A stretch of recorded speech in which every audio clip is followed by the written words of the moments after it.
So now let's see how we can work around with bend and bevel. So for bend and bevel, it's a text effect that you can apply in a composite shot. So to do that, I'm just going to go around and add in a new layer of text, and I'm just going to go around and type in as tube right here.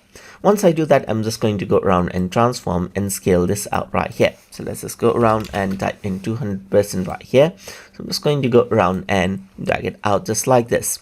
So now what I'm going to do is I'm going to go around under effects, and here you can see that bend is an option. So if I were to go around and click and drag this out, then the bend effect is applied. So now what you can do is you can go around and change this out. As you can see right here, bend the text out right here. So you can see that the text starts stretching out right here and it bends out. You can also go around and change around the orientation, as you can see right here. So you can really go around and bend it and change around the orientation, as you can see right here, so that the text is bent out. You can go around and change around the curve length as well, as you can see, but be sure not to overdo it right here. So let's just go around and press Ctrl Z.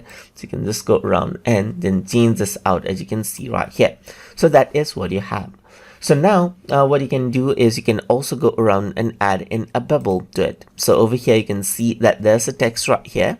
So I'm going to go around over here, and you can see bevel is in effect. So I'm just going to go around and click and drag this over here, and there you go. This is what you have right here.